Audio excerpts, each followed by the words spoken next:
areas of, for example, agriculture. We have a treaty between Kenya and DRC on agriculture.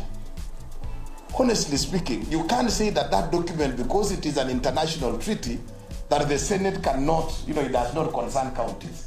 Yet the subject matter of the same is agriculture, which is heavily devolved, as it were.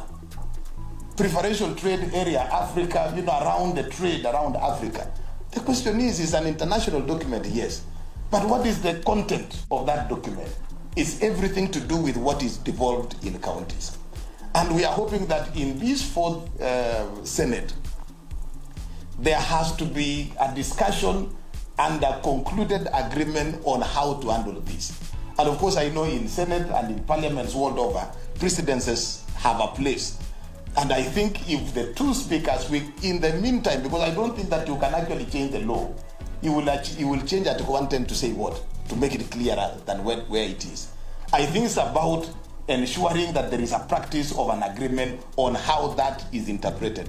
So that then if we get it right within the first 1 year or 2 years, by the time we are in the fourth year and the fifth year and in the fifth Senate, there will never be a discussion around the same matter.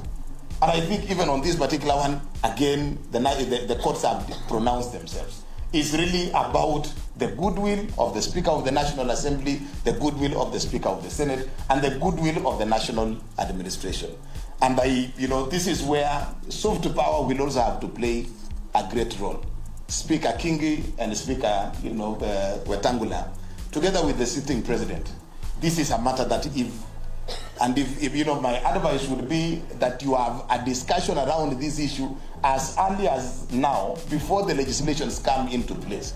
You will find a situation where some legislations, national government will have interest in it, the National Assembly will have an issue with them. If you can be able to settle the principle at this early stage and agree that for every role, and I think, I sat in the Legal Affairs Committee, the understanding was that for every bill that comes to the floor, it must be subjected as a matter of ritual to that Article 110. If we can all agree that that is the ritual, so that we do not have situations like the many laws that were approved by the National Assembly, completely the Senate is not aware that even those laws existed. We need to create a precedent around this. And the soft power and the relationship, we can take advantage of this short window of opportunity when there is absolutely goodwill between the two speakers before things get out of hand. And once you have a precedent set, we can rely on that principle moving, or that precedent moving forward. So I think that is a matter that we need to look into. Again, money matters. You will definitely categorize every law, every bill as a money matter.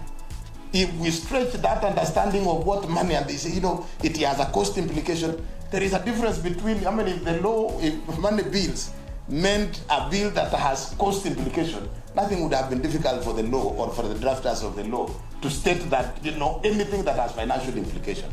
Honestly, we must retain the understanding and the definition of matters, money bills, to that which the context of what the Constitution provides, so that then we cannot limit absolutely the role of the Senate, because literally